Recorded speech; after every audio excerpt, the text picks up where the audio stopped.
The sonar image on the screen showed something that should not exist, a perfect geometric structure, buried 2 miles beneath the Atlantic floor, pulsing with a rhythm that felt less like a signal and more like a heartbeat. Dr. Sarah Chen stood, frozen in the research vessel's control room, her fingers hovering over the console as if touching it might shatter the impossible reality before her. The electromagnetic readings defied every natural explanation, every geological precedent she had studied in her 15 years. Mapping the ocean's forgotten places, her team crowded behind her in reverent silence, their faces illuminated by the ghostly blue light of monitors that traced patterns too precise to be random, too ancient to be human. Outside the reinforced windows, the Atlantic stretched endlessly in every direction, keeping its secrets beneath waves that had rolled over this spot since before recorded history. The pulse came again, steady and patient, as though whatever lay below had been waiting not for discovery, but for the right moment, the right soul to hear its call. Sarah's reflection stared back at her from the dark glass, and for a fleeting instant she saw not the skeptical scientist she had become, but the believing child she had buried along with her grandmother years ago. Her hand trembled as she replayed the data, hoping for an error, a glitch, anything that would restore the comfortable boundaries of her materialist world. But the numbers remained unchanged, impossible and undeniable, singing their silent song from the deep. The ocean floor was revealing what it had protected for millennia, and she could feel the weight of destiny settling onto her shoulders like a mantle she had never asked to. Where something monumental waited in that darkness below, something that would crack open the walls she had built between faith and reason, between the girl who once prayed and the woman who had learned to trust only what she could measure and prove. The descent took 3 hours, and with every 100 feet the submersible dropped. Sarah felt the familiar world rising farther above her like a dream she was leaving behind. The reinforced sphere creaked and groaned under the pressure, but her attention remained fixed on the forward viewport where her lights carved narrow paths through water so black it seemed to swallow illumination itself. Her two crew members worked the instruments in concentrated silence, but she could sense their nervousness in the too careful way they touched the controls. The shallow rhythm of their breathing, the electromagnetic pulse grew stronger, resonating now through the hull itself, and she found her own heartbeat synchronizing with its ancient cadence. At 1800 feet, the darkness began to change, infused with a faint luminescence that came from below rather than their artificial beams. Her scientific mind cataloged it as bioluminescence, but some deeper intuition whispered that this light was different, purposeful, welcoming. The submersible's floodlights suddenly reflected off something vast and crystalline, and Sarah's breath caught as the structure emerged from the gloom like a cathedral rising from midnight waters. It was a ship, unmistakably a ship, but crafted with such elegant symmetry that it seemed grown rather than built, its surfaces flowing with organic curves that human engineering had never achieved. Symbols glowed faintly along its hull, geometric and beautiful, pulsing in time with that steady electromagnetic rhythm that had drawn them here. Sarah pressed her hand against the cold viewport, her reflection superimposed over the impossible vessel, and felt tears she couldn't explain burning at the corners of her eyes. This was not the wreckage of some lost human expedition, not the remnant of any civilization she had studied. This was contact, communion, proof that humanity's questions had always had witnesses, that Earth's story had never been written in isolation. The docking procedure was delicate, almost intimate, as if the ancient craft was guiding them into an embrace rather than merely allowing entry. When the airlock finally opened and Sarah stepped into the vessel's interior, she entered a space that defied the 1,000 years it had supposedly waited in darkness. The air was breathable, temperature controlled, and the corridors glowed with that same soft light she had seen from outside, emanating from the walls themselves without any visible source. Her footsteps echoed with a musical quality, as though the ship itself was singing in response to human presence after centuries of silence. The architecture spoke of beings who understood beauty as a language, who had traveled between stars not merely as explorers, but as pilgrims seeking truth across the cosmos. Crystalline panels lined the passage, and as Sarah moved deeper into the vessel, they began to activate, displaying holographic images that floated in the air like memories becoming visible. She saw star maps that positioned Earth at the center of radiating lines connecting hundreds of distant worlds, as if this small blue planet had been marked as something sacred, something worth witnessing. Her hands shook as she reached toward one of the projections, and it responded to her touch. expanding into streams of data and imagery that her mind struggled to comprehend. Then she saw it text in a language she recognized from her childhood Sunday school classes, from illuminated manuscripts she had studied in academic detachment. Aramaic words hung in the air before her, ancient and holy, and though she had abandoned faith years ago, her lips moved silently, translating phrases that spoke of a messenger, a teacher, a presence that had walked among humanity when this ship was new. The vessel wasn't just evidence of alien visitation, it was a testimony, a witness account, and Sarah felt her carefully constructed worldview beginning to crack like ice under spring sun. She moved forward as if pulled by invisible hands, deeper into the heart of the ship where the electromagnetic pulse originated, stronger now, resonating not just in her ears but in her bones, in the hollow places inside her that she had tried to fill with degrees and accolades and the cold comfort of empiricism. The corridor opened into a chamber that took her breath away, a spherical room, whose walls were transparent, offering an impossible view of space itself, stars wheeling in their ancient dance as though the ocean around them had dissolved into eternity. At the center floated a crystalline matrix, and within it, preserved in light rather than ice, were holographic records that began playing as she approached. She saw Earth as it had been 2,000 years ago, its continents subtly different, its skies unpolluted, and then the perspective shifted, zooming toward a specific region, a specific time. Her scientist's mind tried to categorize what she was seeing as reconstructed data, but her heart, that treacherous, believing heart she thought she had silenced, recognized it as something far more precious. This was documentation, observation, a record kept by beings who had come to Earth not as conquerors or even teachers, but as witnesses to something they considered cosmically significant. The hologram showed a figure moving through ancient streets, surrounded by crowds, and though the alien technology rendering the image was beyond anything humanity had achieved, Sarah knew with absolute certainty who she was seeing. The electromagnetic pulse that had drawn her here across thousands of miles of ocean was not a distress signal or a beacon calling for rescue. It was a heartbeat of worship, a rhythm of reverence that had been waiting for someone with ears to finally hear what the stars themselves had known all along. The holographic star maps rotated before her like celestial wheels of fire, each luminous thread connecting Earth to distant civilizations Sarah had never imagined existed, and at the intersection of every line, every trajectory, every cosmic pathway, her planet glowed with an intensity that marked it as something extraordinary in the vast darkness. Between worlds she stepped closer, her breath fogging the air despite the ship's perfect climate control, and reached toward the display. With trembling fingers that passed through light made solid by technology beyond human comprehension, the maps responded to her presence, expanding and contracting as if breathing, revealing layers of meaning she could barely grasp, flight paths that converged on Earth during a specific window of time to millennia past, notes and scripts she had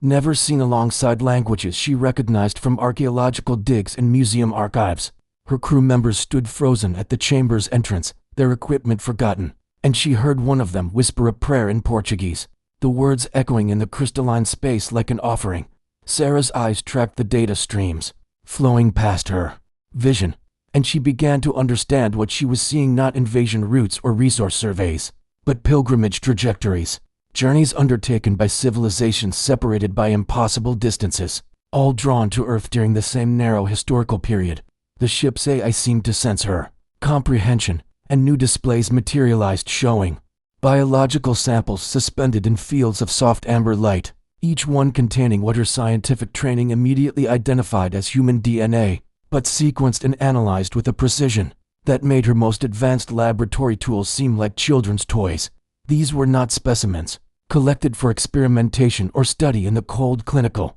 sense, but rather kept with the reverence one might show holy relics, each sample labeled with coordinates and dates that her mind struggled to process. Even as her heart began racing with the implications of what she was witnessing, the Aramaic inscriptions materialized in the air around her like words written by an invisible hand. And though Sarah had not read this ancient language since her undergraduate days, when she had briefly considered theological archaeology before choosing the supposed safety of pure science, the phrases burned themselves into her consciousness with terrible clarity. "The messenger who walked among you," she translated aloud, her voice cracking with emotion. She had not given herself permission to feel, whose words carried the weight of eternity. whose touch restored what was broken, whose love transformed death itself. Her knees weakened as more text appeared, scrolling past her vision in luminous letters that seemed less like data and more like poetry, like love letters written across the cosmos. To a humanity these alien observers had watched with wonder and reverence.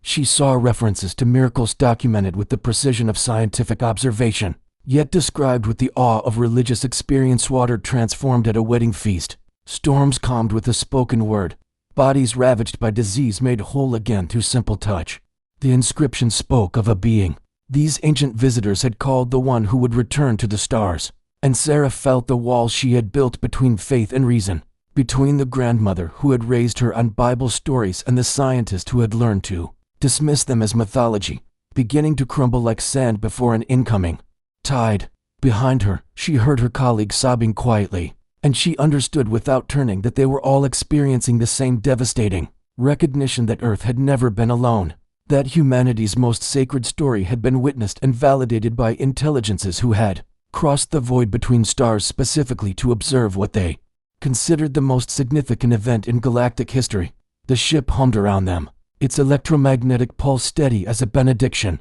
and Sarah reached out to touch one of the biological samples, her fingers stopping just short of the containment field as she recognized the coordinates. Attached to it, Jerusalem, a garden called Gethsemane, a Thursday night 2,000 years ago when betrayal and divinity intersected in ways that had shaped her civilization's entire moral architecture. New displays activated without her prompting, as if the ship itself was eager to share its testimony after millennia of patient waiting, and Sarah found herself surrounded by three-dimensional renderings of ancient Palestine reconstructed with such detail that she could see individual faces in crowds, dust motes suspended in afternoon light, the texture of homespun cloth and worked wood. The alien technology had recorded not just images, but somehow captured the emotional resonance of moments, and she felt waves of hope and fear, wonder, and confusion flowing from the preserved scenes like perfume from open vessels. She watched the figure she had glimpsed earlier moving through these reconstructed memories,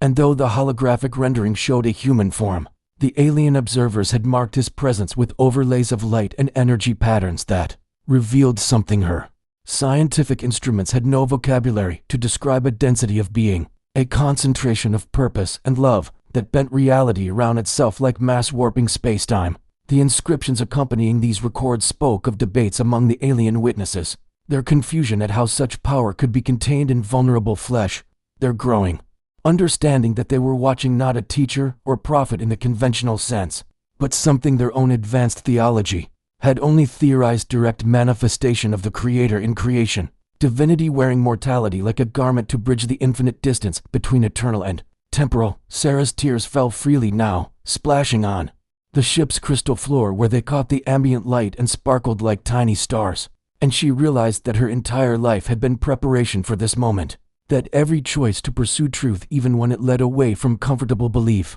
every question that had driven her deeper into the mysteries of Earth's past, had been guided by a hand she had stopped acknowledging, but which had never stopped reaching for her. The ship showed her views of the cosmos these ancient travelers had crossed, nebulae and galaxies and stellar nurseries where new worlds were being born, and superimposed over this cosmic vastness were the words of the one they had come to witness, teachings about love and sacrifice and the infinite value of each soul. And Sarah understood with devastating clarity that the same force that flung stars into being had chosen to speak through human lips, to touch with human hands, to die with human grief so that the chasm between creator and creation might finally be crossed. She stood in the center of the chamber with holographic testimony swirling around her like a divine storm, and felt herself breaking open in ways she had not allowed since childhood, since her grandmother's funeral, when she had declared to the silent heavens that she would trust only what could be proven, measured, weighed on scales of reason and empirical evidence. The ship's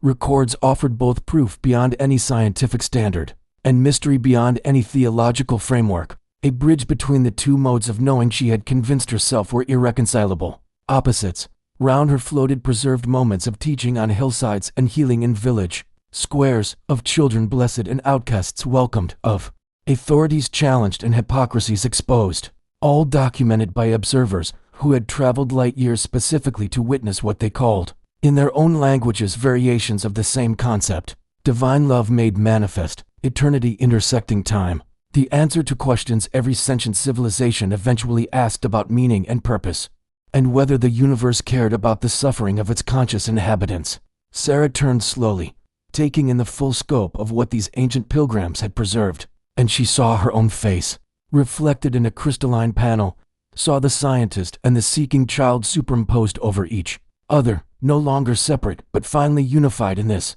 moment of cosmic confirmation. Her voice emerged as barely a whisper, directed at the AI she sensed listening, at her colleagues who had become fellow pilgrims, at the grandmother whose prayers she suddenly knew had never stopped echoing through the fabric of reality itself. He was real, he is real, and they came from the stars to tell us that. Even heaven itself recognized what walked among us. The ship pulsed once, strongly, as if in affirmation, and Sarah felt something she had not experienced in years, not the cold satisfaction of successful research, but the warm flooding of grace, the sense of being known and called and welcomed home after a long journey through self-imposed exile. And she understood that finding this vessel was not the end of her seeking, but the beginning of a larger story she was finally ready to embrace. Sarah moved deeper into the chamber, her footsteps silent on the crystalline floor that seemed to exist between solid and liquid states, and the biological samples drew her attention like prayers, demanding acknowledgement, each one suspended in its field of amber luminescence with a care that transcended mere scientific preservation. She approached the nearest specimen, and the ship's interface responded by projecting detailed molecular structures that rotated in the air before her eyes, showing DNA strands mapped with a precision that revealed not just genetic code, but something her training had never prepared her to recognize, a signature woven through human chromosomes that the alien analysis had marked with symbols she instinctively understood meant sacred or intentional or designed. The sample was labeled with coordinates she recognized immediately as Bethlehem, dated to the final years before the Common Era began, and Sarah's hand moved to her mouth as comprehension crashed through her like a physical force, understanding that these ancient witnesses had not just observed from a distance but had collected evidence with the reverence of pilgrims, gathering relics from a shrine. Her colleague Marcus appeared beside her, his dark eyes wide with wonder as he read the alien annotations floating beside the sample, and his voice emerged rough with emotion when he whispered that the genetic markers they were seeing matched no evolutionary pattern in Earth's biological record, that whatever these observers had found in this particular DNA contained anomalies there science had flagged as requiring direct divine causation to explain. Sarah felt her chest tighten as the implications settled into her bones, as the scientist in her wrestled with the believer she had tried to bury, and she heard herself speaking words her grandmother had taught her decades ago, a prayer she thought she had forgotten but which returned now with the force of prophecy fulfilled. The ship seemed to respond to her prayer, and new displays materialized showing more samples, each one connected to specific moments in the ministry these alien observers had documented with such devotion. Soil from a mountainside where thousands had been fed with a child's simple lunch, water taken from stone jars at a wedding celebration, where the molecular composition showed impossible transformation from one substance to another, fibers from cloth that had touched bodies ravaged by leprosy and emerged whole again. Sarah moved between these preserved testimonies like a pilgrim walking stations of the cross, each sample representing not just scientific curiosity, but profound theological recognition from civilizations that had mastered the physical laws of the universe and found themselves confronted by someone who transcended those laws as easily as breathing. She saw samples labeled with locations she had excavated in her own career, villages where she had dismissed local legends about miraculous healings as folklore without foundation, and the alien records showed her own skepticism reflected back as a kind of grief, as though these ancient witnesses mourned how humanity had learned to explain away its own encounters with the divine. Marcus stood beside her, reading inscriptions aloud, his voice breaking as he translated references to the one who called himself the way and the truth and the life, phrases these extraterrestrial observers had recorded in multiple Earth languages, and then analyzed for metaphysical content, finding in them claims that their own advanced theology recognized as either absolute delusion or absolute truth with no middle ground. For comfortable interpretation, the chamber filled with the sound of her crew gathering behind them, and Sarah heard whispered prayers in languages from across Earth mingling with the hum of alien technology. creating a hymn of recognition that transcended species and worlds and the vast distances between stars. She reached the central display, where the largest collection of biological samples formed a circle around a single empty space, and the ship's AI projected an explanation that appeared in her mind rather than her eyes, a direct communication that bypassed language entirely to convey pure meaning. These samples represented witnesses who had encountered the divine presence directly, whose lives had been transformed by touch or word or simple proximity to love incarnate, and the empty space at the center marked where a sample of the source itself had briefly existed before the resurrection rendered such collection impossible because death could not hold what had never been merely mortal. Sarah's knees buckled and she sank to the crystalline floor, no longer able to maintain the professional distance she had cultivated through years of academic rigor, and she felt Marcus kneel beside her, his hand gripping her shoulder as they both struggled to process what they were being shown. The alien inscription surrounding this central shrine spoke of their confusion when the sample they had collected from a burial cloth suddenly registered as no longer containing cellular material, when their instruments detected an energy release that briefly lit up their sensors across half the planet, when they realized they had witnessed not the end of their pilgrimage, but its transformation into something their science could measure but never fully explain. Sarah looked up through tears at the holographic representations of ancient Palestine floating above her, at the figure moving through those preserved moments with authority that bent reality itself toward redemption. And she understood that these alien witnesses had come seeking wisdom from an advanced teacher and found instead the answer to questions they had not known how to ask, that the creator of galaxies and quantum fields had chosen to enter creation, not as conqueror but as servant, not to demonstrate power but to reveal love as the fundamental force underlying all existence. The biological samples pulsed with soft light that matched the rhythm of the ship's electromagnetic heartbeat, and Sarah felt her own pulse synchronizing with that ancient cadence, felt herself becoming part of a testimony that spanned worlds and millennia, a witness added to witnesses across the cosmos who had recognized divinity walking dusty roads and teaching beside lakes and offering forgiveness from an execution device transformed into the ultimate symbol of sacrificial love. She pressed her forehead to the cool crystal floor, feeling the vibration of the ship's systems thrumming through her skull, and spoke aloud the questions that had driven her away from faith in the first place. Why would infinite power limit itself to finite flesh? Why would eternal being subject itself to temporal suffering?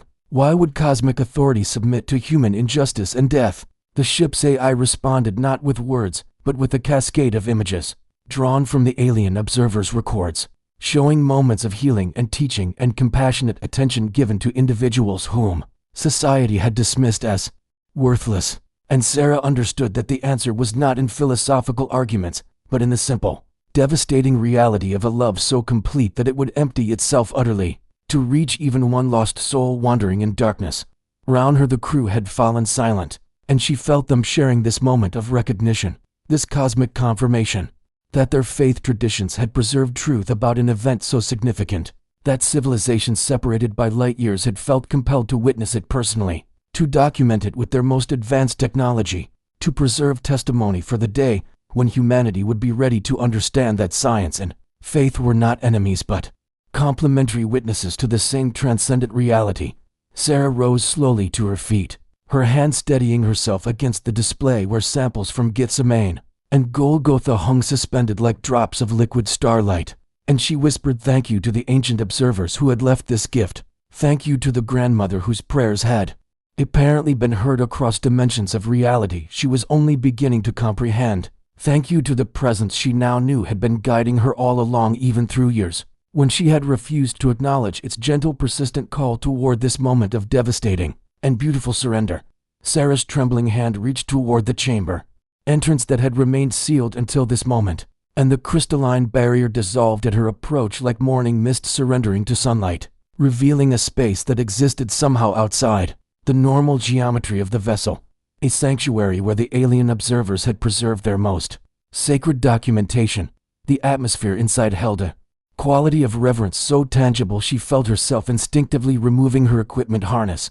as though entering a holy place that demanded she come unburdened by the tools of her trade. And Marcus followed her lead without speaking, both of them moving with the careful deliberation of pilgrims approaching an altar they had sought, without knowing They were searching. The walls of this inner chamber were not crystalline like the rest of the ship, but seemed composed of living light that shifted through colors she had no names for. And suspended within this luminous medium were thousands of holographic recordings arranged in chronological sequence, each one marked with Aramaic inscriptions that her suddenly fluent mind translated effortlessly, as though the ship had granted her temporary access to the language. These ancient witnesses had learned specifically to document what they were seeing. She approached the first recording, and it expanded before her eyes, filling her vision with a scene of Judean wilderness rendered in such perfect detail that she could see individual grains of sand and feel the dry heat radiating from stones baked beneath an ancient sun. And there in the center of this preserved moment stood a figure whose presence commanded attention not through size or spectacle, but through an authority that seemed to anchor reality itself around his simple, weathered frame. The recording showed the alien observer approaching this figure with instruments extended, scanning technologies operating at frequencies Sarah's own equipment could only dream of achieving, and she watched as the being of light, for she could see now that the observer existed in a state between energy and matter, a form that shifted like flame, but moved with clear intention, attempted to measure and catalog what it was encountering in this wilderness place. The figure being observed turned toward the alien presence, with eyes that saw through dimensions of reality, eyes that registered awareness not just of the physical observer, but of Sarah herself watching from 2,000 years in the future. And she gasped as those eyes met hers across the centuries with recognition that shattered every assumption about linear time and causality she had built her career upon. The aliens' instruments failed one by one as they tried to contain readings that exceeded every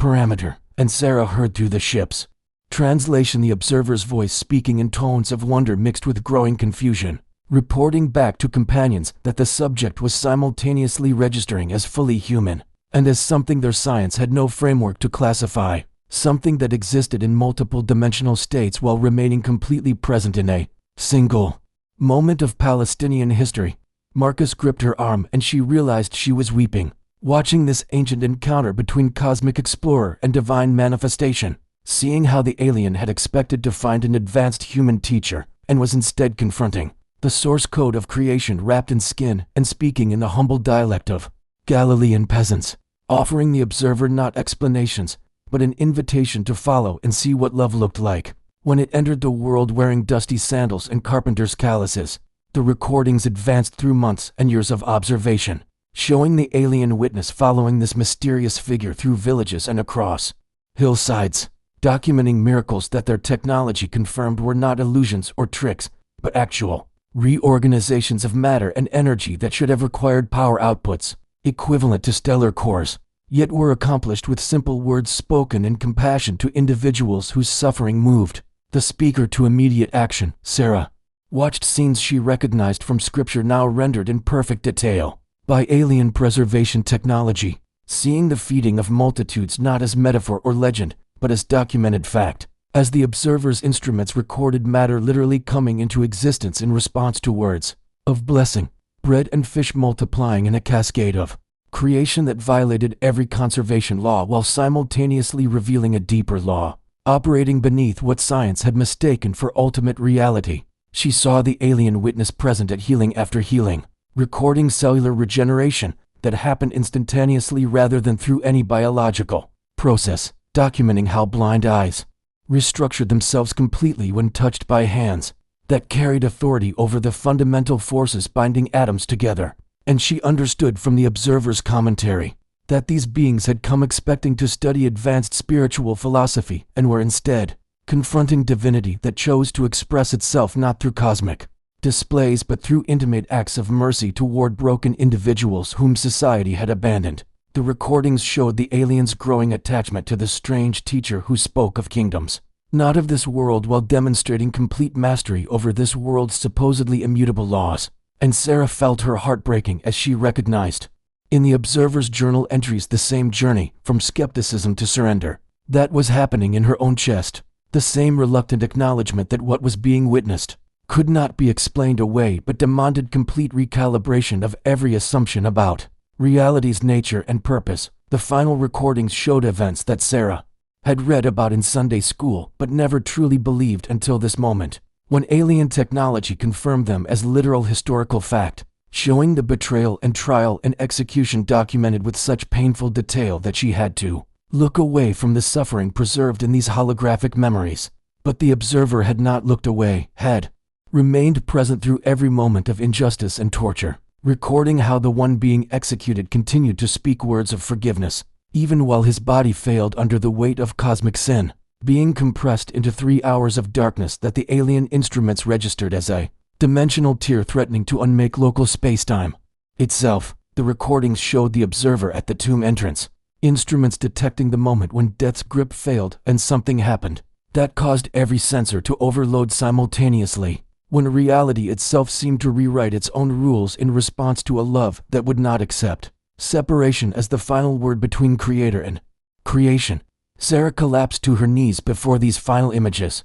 watching the alien witness record an empty burial cloth and then turn instruments toward a figure who appeared solid and present, yet registered on sensors as existing in a state that transcended simple physical resurrection, a state the observer's commentary described as proof absolute that the creator had entered creation not to demonstrate superiority, but to demonstrate the depth of divine love willing to descend into death itself, in order to transform death from ending into doorway, from curse into blessing, from the final enemy into the defeated threshold between temporal service and eternal communion with the source of all being, whose nature was not power, but perfect love manifest in perfect sacrifice, accepted by perfect grace extending across all worlds and times and spaces to reach even one skeptical scientist kneeling in an alien vessel at the bottom of Earth's dark ocean, finally understanding that she had been sought long before she began seeking, had been loved long before she learned to question whether love itself was real.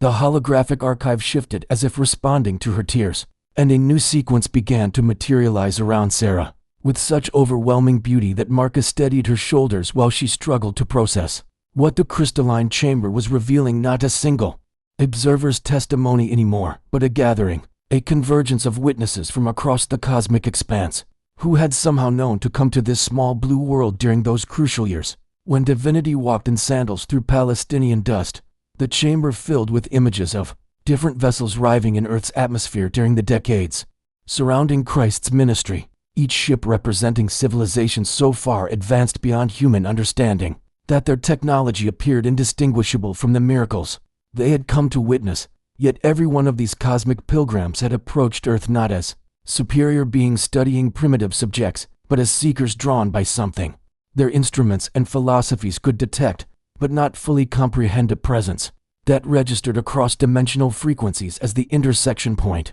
where infinite love chose to compress itself into finite form. Sarah watched transfixed as the recordings showed these various alien observers encountering each other in the wilderness places and hilltop vigils where they maintained their watch, beings of such different forms and compositions that under normal circumstances they would have had no common language or frame of reference. Yet here they were exchanging data and reverent commentary about the figure they all followed, with instruments that could measure star cores and consciousness fields, but faltered when trying to quantify the simple authority with which this human teacher spoke about his Father's love extending across all creation. The holographic record translated their communications into concepts Sarah's mind could grasp, and she heard representatives from civilizations thousands of years more advanced than humanity describing their confusion and wonder at finding themselves drawn light years across space to witness something their collective knowledge had suggested was theoretically impossible. The creator of all dimensions choosing to enter creation as a vulnerable participant rather than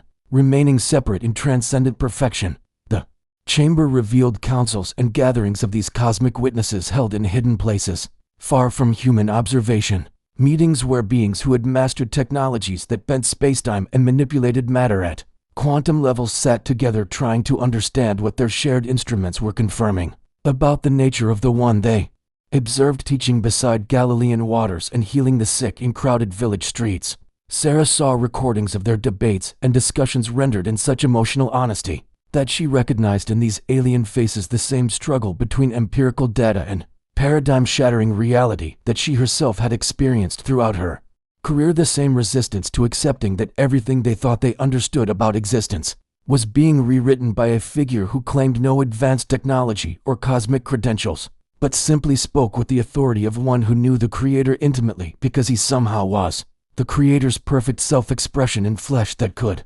bleed and eyes that could weep. One particular recording arrested her attention, showing a gathering of 7 different species of observers, their forms ranging from crystalline consciousness to beings made of living light to entities whose physical bodies existed partially in dimensions Sarah's eyes could barely perceive, and all of them were watching footage of Jesus speaking to a crowd about sparrows and lilies and a Father who numbered every hair and noticed every fall. And she watched these cosmic beings react with what could only be called theological shock as they realized the teacher was describing not a distant deity who wound up creation and stepped back, but an intimately involved presence who cared about individual suffering and celebrated individual joy, with the attention of one for whom every created consciousness mattered as much as galaxies and quantum fields. The alien commentary spoke of how this understanding had shattered their assumptions about scale and significance, how their civilizations had imagined that any creator of a universe this vast must operate only at cosmic levels of meaning.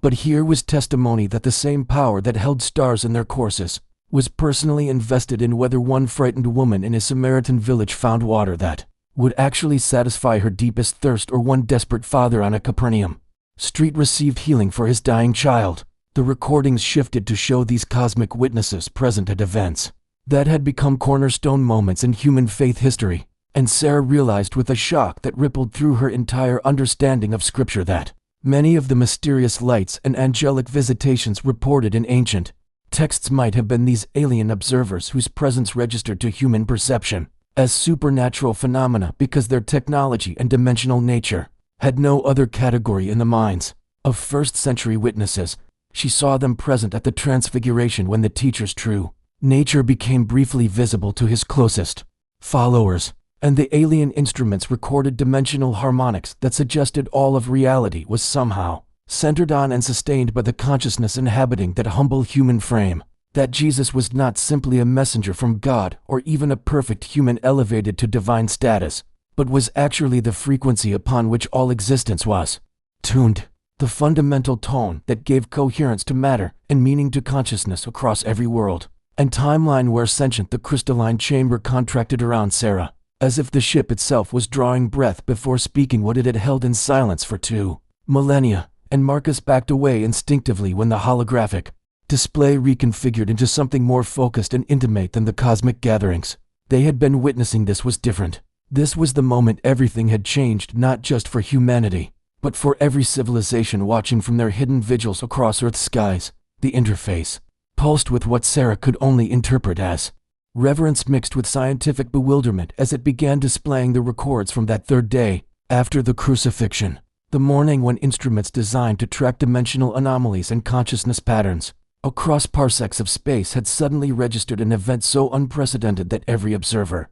vessel in Earth's vicinity had simultaneously detected it, even though their sensors were calibrated to completely different aspects of reality. Sarah's breath caught as she realized what she was about to witness through alien eyes and instruments that measured phenomena human science was still centuries from understanding. The resurrection itself, documented not through the limited testimony of frightened disciples in a garden at dawn, but through technology that could track the quantum signature of a soul and map the boundaries where death held dominion over flesh. The first readings showed the sealed tomb monitored by multiple observation points, each alien witness maintaining their hidden distance, but all instruments focused on the stone-enclosed space where they had tracked the consciousness signature of the teacher guttering out 3 days earlier under the brutal physics of Roman execution. And Sarah saw the data streams showing exactly what their sensors had confirmed, that Jesus had truly died, that the unique pattern of divine human consciousness they had been following for 3 years had genuinely ceased,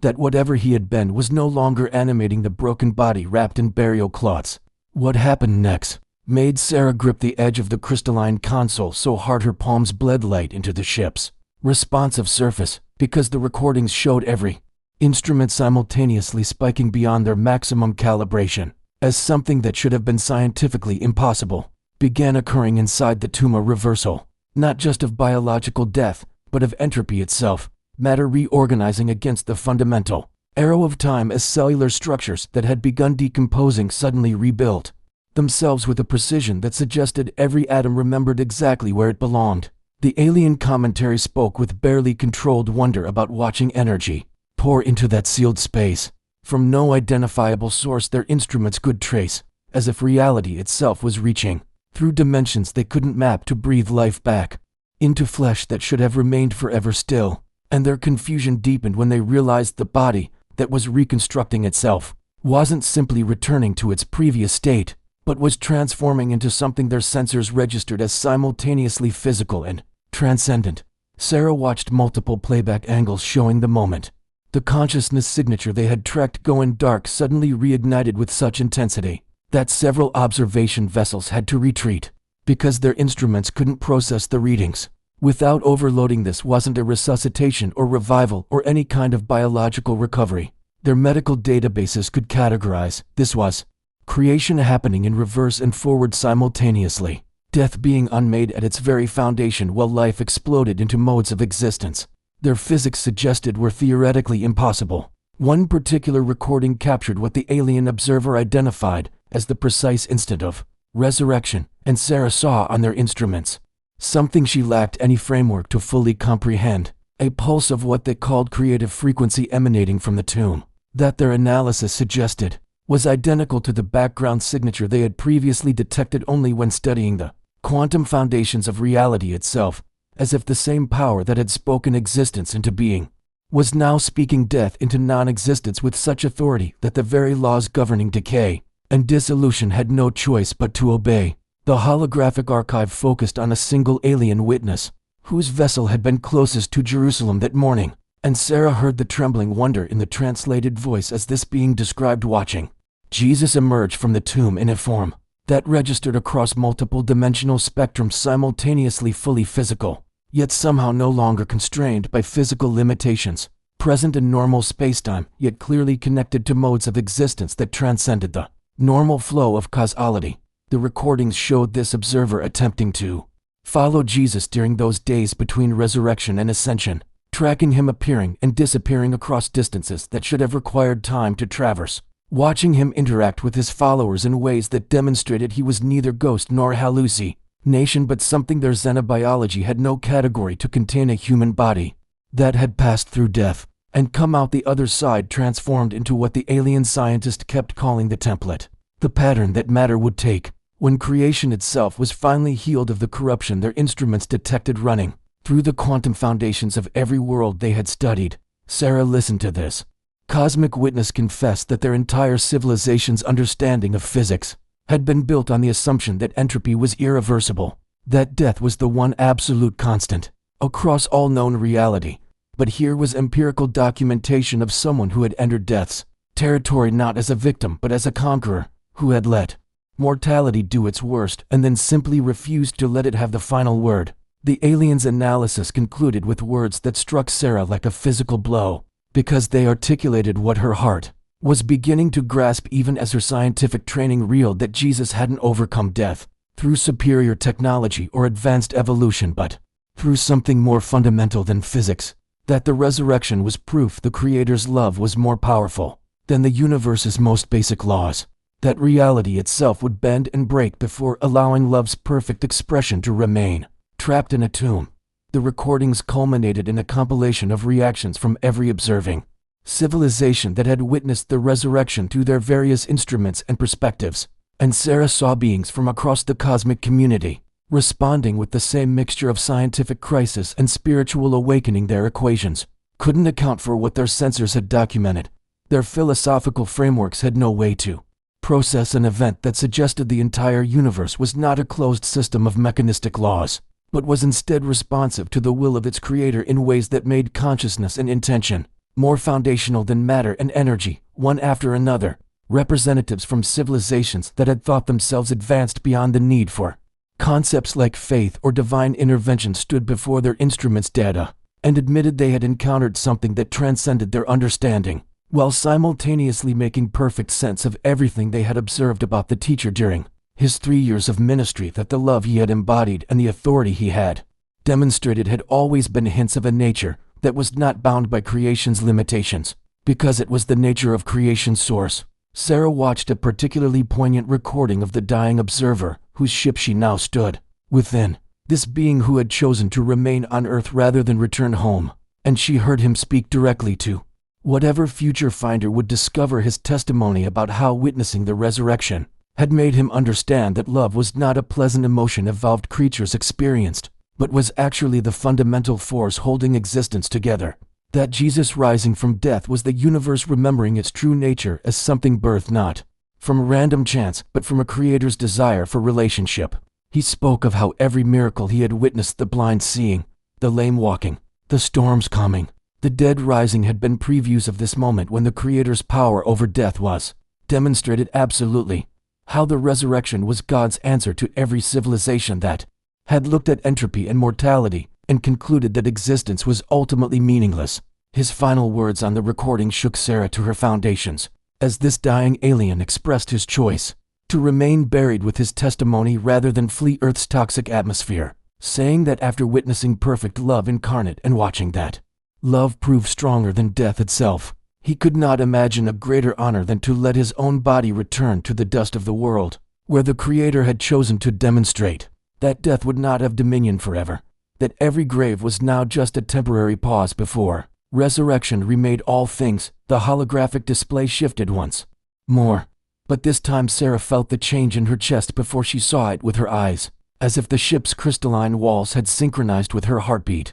and were preparing her for something infinitely more intimate than cosmic documentation. This was going to be personal testimony, the final thoughts of a being who had traveled light years to witness divinity and had chosen to let that witnessing become his grave. Marcus whispered something behind her, but the words dissolved into the charged atmosphere as the recording materialized, showing not the grand vistas of resurrection morning or the gathered councils of alien observers, but a single face rendered in light, features that were simultaneously utterly foreign and achingly familiar in their expression of someone confronting their own mortality with peace rather than fear. The being's skin held an iridescence that reminded Sarah of deep-sea creatures, colors shifting through spectrums human eyes weren't designed to process. Yet his eyes, if they could be called eyes, contained something universally recognizable as the look of someone who had witnessed beauty so profound it had rendered everything else in existence peripheral. His breathing was labored, each inhalation clearly causing pain as Earth's atmosphere did its slow poisonous work on biology,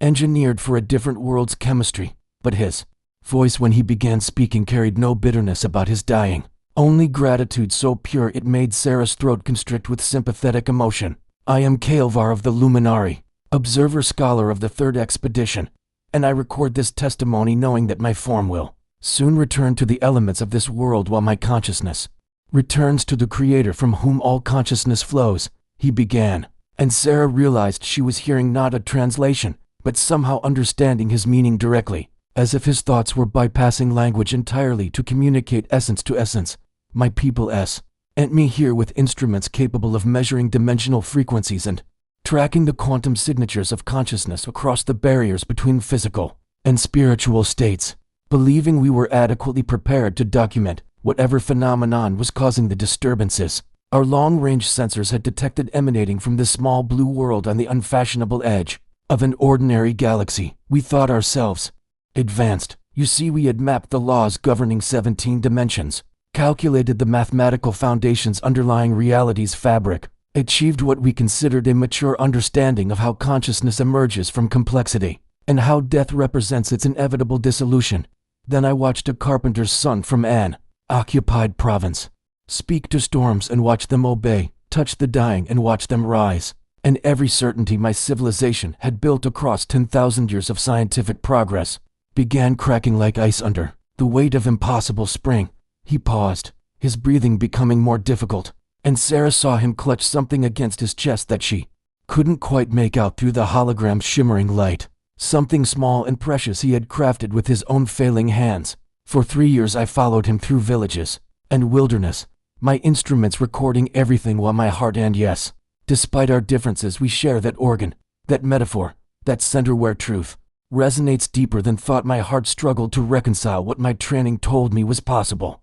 with what my sensors documented as absolute fact. Kaelvar continued, and now Sarah could see tears, or something like tears, leaving phosphorescent traces down his face. each drop seeming to carry light within it as it fell. I watched him heal lepers by touching what my people would have required full hazmat containment to approach. Watched him restore sight to eyes my medical analysis confirmed had no functional neural pathways remaining to repair. Watched him call a dead man from a tomb after 4 days when cellular decomposition should have made reconstitution scientifically impossible even with our most advanced regeneration technology. My instruments registered each miracle not as violations of natural law, but as natural law remembering it had a lawgiver, matter responding to the voice that had spoken it into existence in the first place. And slowly I began to understand that everything my civilization considered fixed and fundamental was actually just the Creator's patient consistency, not limitations on his power but expressions of his faithfulness.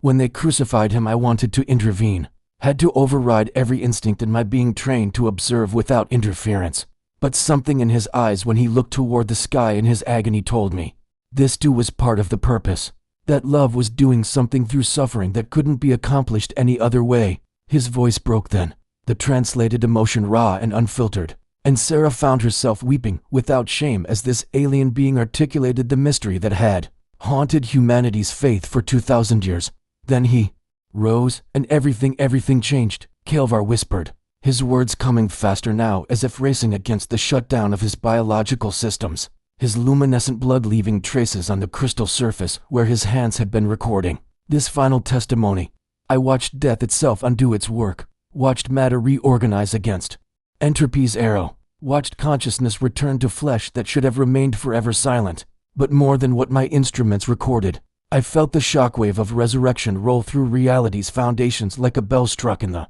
heart of creation announcing that morning had come, that the long night of death's dominion was ending, that every grave from this moment forward was just a chrysalis waiting for transformation. In that instant I understood why the Creator who had spoken galaxies into spinning existence would choose to enter his own creation as a vulnerable infant born to peasant parents in an occupied territory, because only by experiencing death from the inside could he demonstrate his love was greater than our greatest fear. Only by letting mortality do its worst could he prove that his intention for us was life that couldn't be extinguished by any force in the universe. I am dying now on this world where I watched the Creator die and rise, and I find I have no fear because I have seen what waits beyond the threshold my people always treated as an absolute ending. And I leave this testimony along with something I have made in the tradition. I watched human craftsmen employ a symbol rendered in the same crystalline matrix that powers this vessel, shaped into the form of the execution device that became the gateway to resurrection. A cross to remind whoever finds it that the intersection of divine love and human suffering became the hinge point on which all creation's destiny turns toward hope. The hologram of Kalvar faded into particles of light that hung suspended in the crystalline chamber like stars refusing to die, and in the profound silence that followed his final words Sarah felt the ship itself responding to her presence with an awareness that transcended mechanical programming. The walls pulsed with a rhythm that matched her elevated heartbeat. The ambient light shifted to colors that somehow conveyed welcome rather than warning, and beneath her trembling hands the smooth surface of the alien console warmed as if recognizing the touch of someone it had been waiting centuries to meet. Marcus had fallen silent behind her, his earlier skepticism dissolved by the weight of authenticated testimony from a being whose civilization had mastered technologies that would make Earth's greatest achievements look like children's toys, yet had found their science inadequate to explain the carpenter from Galilee,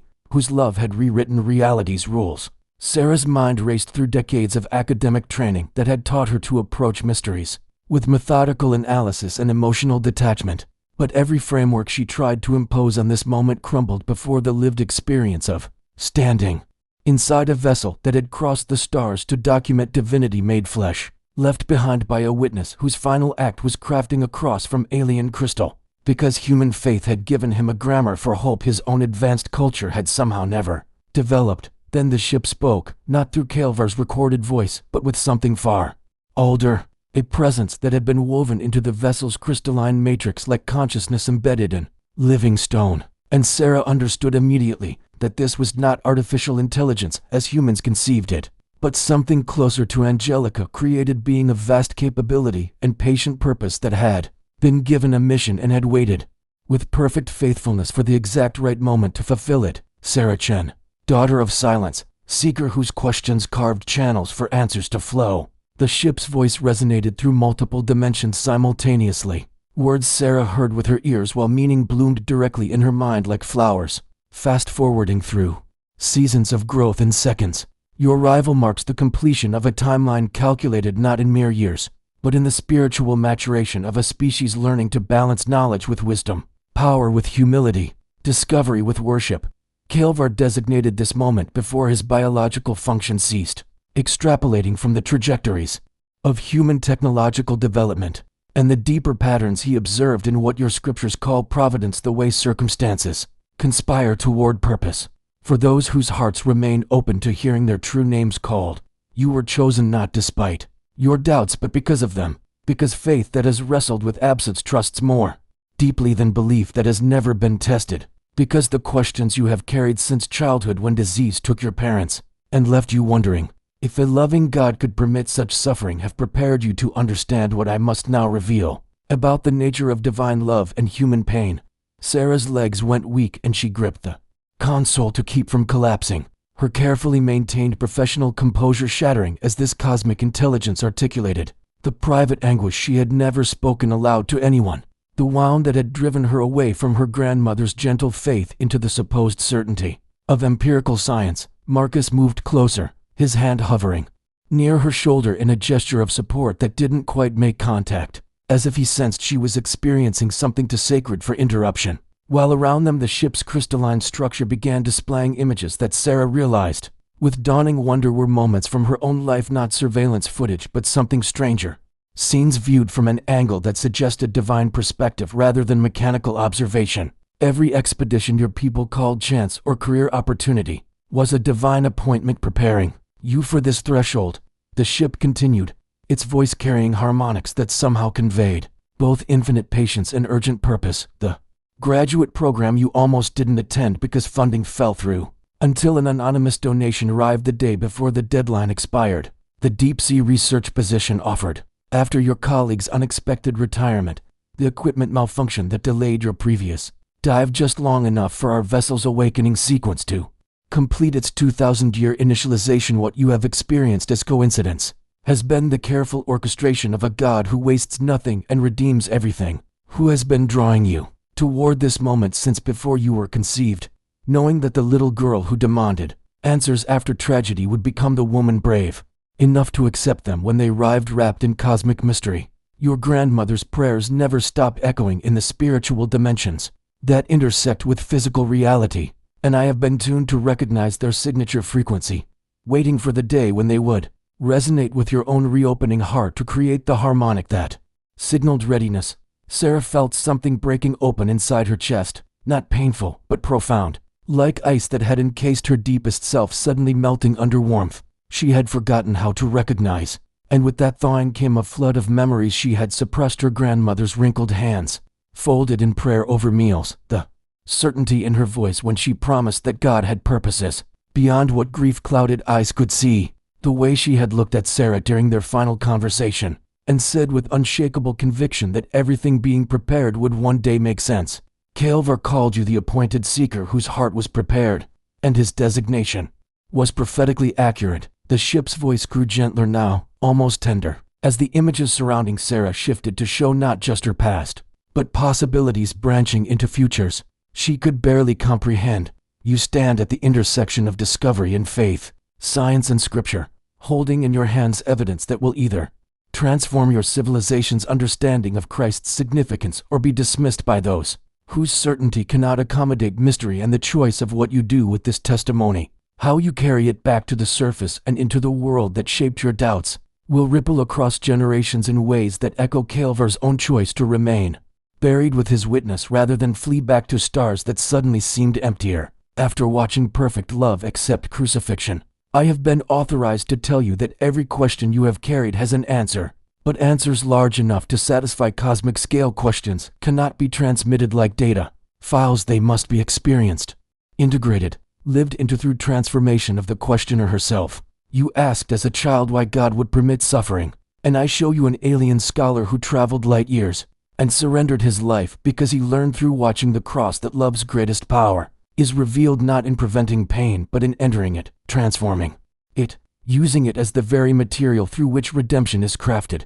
The ship beneath your feet, the testimony filling your ears, the cross waiting in the chamber beyond, these are not merely artifacts to catalog, but an invitation to let your carefully constructed defenses finally rest, to stop trying to protect yourself from disappointment through skepticism, to risk trusting that the grandmother who prayed and the God she prayed to have been more faithful than your wounded heart dared believe. The ship's words penetrated layers of protection Sarah had spent decades building, each syllable a key turning in locks she had installed across her heart after burying her parents beneath cold earth while her grandmother whispered about resurrection and reunion in a heaven Sarah could no longer imagine reaching or wanting to reach. If God's love meant watching children become orphans, she tried to steady her breathing, tried to summon the professional detachment that had carried her through countless dives into darkness, both literal and metaphorical. But her body betrayed her knees buckling until she knelt on the crystalline floor that now displayed beneath its transparent surface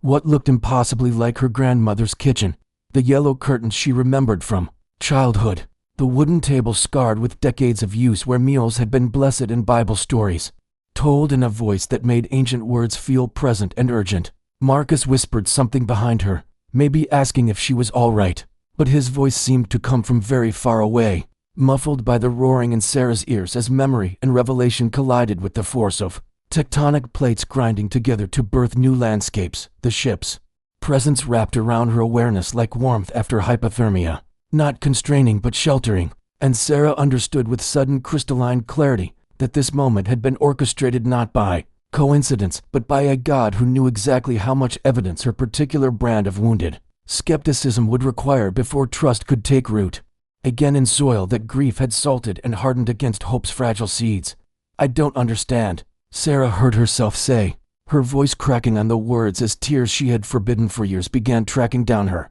cheeks, hot against skin, chilled by the ship's controlled atmosphere. "If God cared enough to guide my whole life toward this moment, why didn't he care enough to save them? Why did he let me become the kind of person who needed proof, instead of just trusting like my grandmother did? Why make faith so hard when he could have just prevented the pain that destroyed it?" The questions tumbled out with all the rawness of the grief she had tried to bury under academic achievements and professional recognition, each one a wound she had never properly cleaned, and the ship received them without defensiveness or platitudes, letting them hang in the luminous air, like prayers themselves. Then the crystalline walls began showing her something new, not memories from her life, but scenes from Calver's final days, his body failing as Earth's atmosphere slowly poisoned his biology while he worked with desperate focus to preserve his testimony. And Sarah watched this being whose science could manipulate matter at quantum levels choose to die, rather than leave without completing his witness to what he had seen in the Galilean carpenter's eyes. She saw him crafting the cross with trembling hands, saw him recording his final words about how he had traveled seeking knowledge, but found instead something far more dangerous and transformative: perfect love that asked nothing and offered everything, that didn't prevent suffering, but entered it so completely that even death became a doorway rather than a destination. The parallel struck Sarah like lightning, illuminating landscape previously hidden in darkness. Scalvar losing his life to bring testimony about Christ, losing his life to bring salvation, sacrifice echoing across species and centuries in patterns that suggested purpose rather than random tragedy, meaning woven through pain that didn't erase its reality but transformed its ultimate significance. Your parents' deaths were not God's will, but the consequence of living in a creation where freedom and physical laws create space for both beauty and brokenness. The ship spoke with such gentleness that Sarah felt something in her chest crack wider, letting light into places that had been sealed in protective shadow. But watch what divine love does with even this: it wastes nothing, redeems everything, takes the very grief that drove you from faith and transforms it into the depth of soul that allows you to understand what shallow certainty never could about the cost of incarnation and the courage of trust when outcomes remain uncertain. Your grandmother prayed not that you would never doubt, but that your doubts would eventually bring you to a faith stronger than she herself possessed, belief that had been tested in fire and chosen to trust anyway because it had touched something real enough to survive scrutiny. She saw further than you knew, saw that the granddaughter, demanding answers after tragedy, carried the seeds of the woman Who would one day kneel in an alien ship and finally understand that God's love is proven, not by preventing every pain, but by the lengths divinity will travel to meet humanity in the midst of it, even crossing the barrier between eternal and temporal to bleed on wood and rise from stone. Sarah felt her grandmother's presence then, not as ghost or hallucination, but as memories suddenly freed from the cage of resentment, where she had locked it. And she remembered with piercing clarity the last thing her grandmother had said before cancer claimed her, that Sarah's questions were not betrayals but birth pangs, that sometimes faith had to die completely before it could resurrect into something mature, enough to bear the weight of mystery without collapsing into either blind certainty or cynical dismissal. The ship's crystalline floor beneath her knees grew warmer, and Sarah realized she was sobbing now, years of suppressed grief and unacknowledged longing pouring out in waves that shook her whole body, while Marcus kept his steady presence behind her, and the ship held space for her, breaking with patience that felt distinctly parental. Not the parents she had lost, but the father her grandmother had always insisted was waiting for Sarah's anger to exhaust itself, enough that love could finally be heard beneath the noise of accusation and self-protection. She saw suddenly how every choice she had made, every expedition into ocean depths that mirrored the depths of her own buried pain, had been preparation for this moment when evidence and experience would combine to offer her what no argument could provide, not proof that eliminated the need for trust, but testimony substantial enough that trust could risk emerging from hiding, wounded but willing to try again. The alien cross waiting in the chamber beyond called to her with gravitational pull that had nothing to do with physics, and Sarah understood that Kael'var had crafted it not as artifact for museums, but as invitation for seekers like herself. Scientists who needed to hold something tangible while learning to grasp what could only be known through surrender. "I'm afraid," she whispered to the ship, to Marcus, to the God she was terrified might actually be listening after all these years of her refusing to speak. "I'm afraid to hope again, afraid I'll lose it all over, afraid faith will fail me the way I thought it did before." The ship's voice came one final time, gentle as benediction, carrying harmonics that sounded like her grandmother's prayers and Kael'var's wonder, and something older than both that might have been the music creation sang before human ears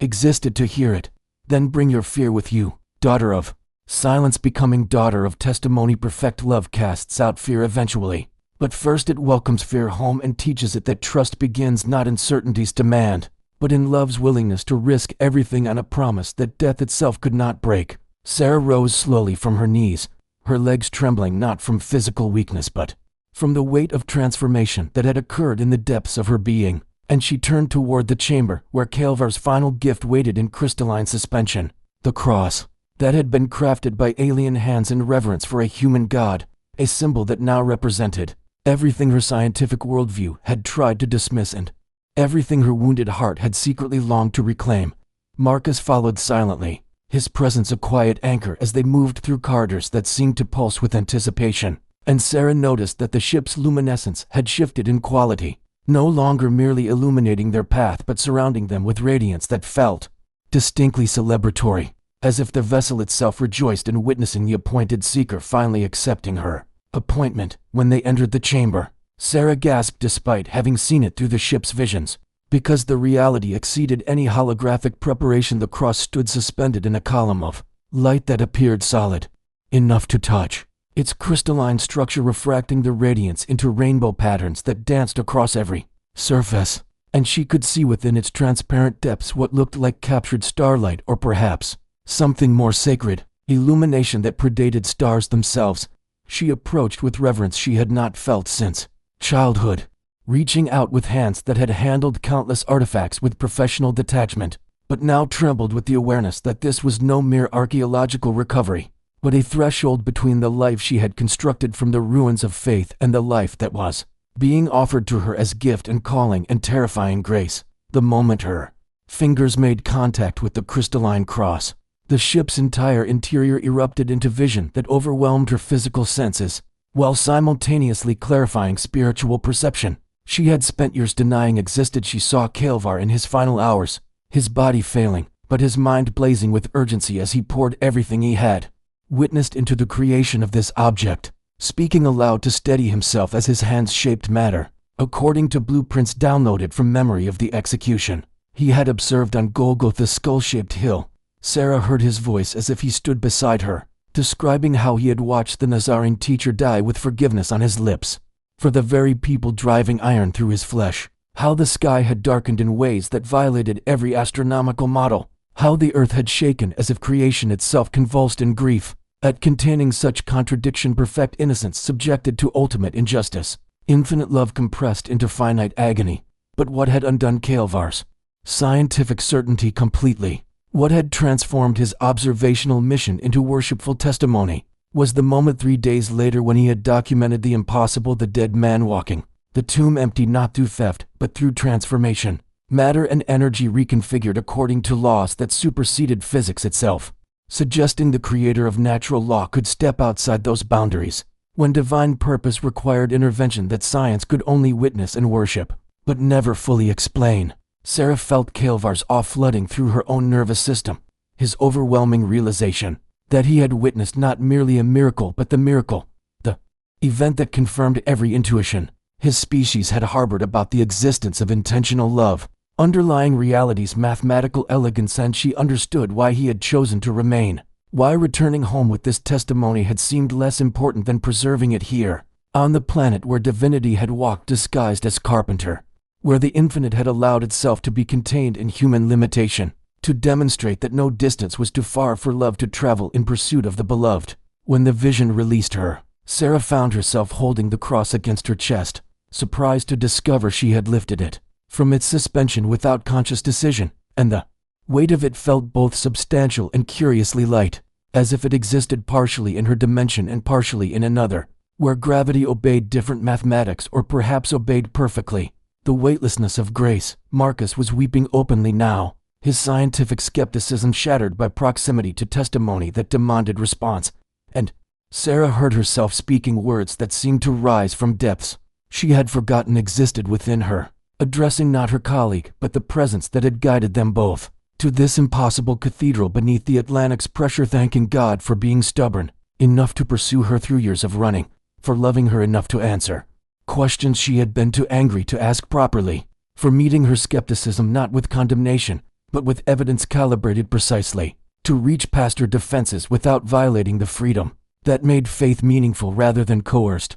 The ship's AI spoke one final time, its voice layered now with harmonics that suggested it was channeling something beyond its original programming, perhaps borrowing temporarily the presence of the being who had built it, and the words carried weight that bowed Sarah's head in instinctive worship. The signal is prepared, daughter who was lost and now is found when you surface. This vessel will send its testimony into the cosmos, adding Earth's witness to the chorus of worlds who know that here, on this small planet in an unremarkable spiral arm, the Creator became creation to demonstrate that every sacrifice made in love participates in the logic of redemption that holds reality together at its deepest level, that every act of trust when circumstances suggest despair echoes the choice the Son made to trust the Father even through the darkness of separation that crucifixion required. Sarah nodded, unable to speak past the fullness in her throat, and she knew with certainty that surpassed any scholarly conclusion she had ever reached that her life had been forever divided into before and after this moment, that she would surface from these depths as different from the woman who descended as resurrection, was different from resuscitation, not merely restored, but transformed, not simply revived but reborn. She turned toward the passage that would lead them back to the submersible, the crystalline cross held carefully in both hands, and she felt the ship preparing around them for its cosmic announcement, energy building in patterns that made the water itself hum with frequencies that would soon pierce atmosphere and void to declare across light years what Kael'var had died to preserve and what Sarah had nearly destroyed herself trying to deny. As they swam through the exit corridor, Sarah looked back once and saw the vessel beginning to illuminate from within, light intensifying until it seemed less like machine and more like star being born, and she understood that her emergence would coincide with humanity's invitation into larger conversation, the moment when Earth would learn it had never been alone in recognizing the Galilean significance that the cross she carried was first contact and homecoming simultaneously, science and faith reconciled in alien testimony to the human God who had loved his creation enough to enter it completely, to suffer its worst and transform that suffering into the doorway through which all brokenness could eventually pass toward healing. The submersible felt cramped. After the ship's spaciousness, But as Marcus piloted them toward the surface, Sarah cradled the cross and prayed hesitantly at first, like someone testing weight on an injured limb. Then with increasing confidence as she remembered the grammar of conversation with the divine, words tumbling out in gratitude and surrender and dawning joy that felt terrifyingly vulnerable and more real than any safety she had constructed from certainty's cold materials. What truth have you been running from that might be chasing you in love? Subscribe to continue this journey where faith and wonder meet.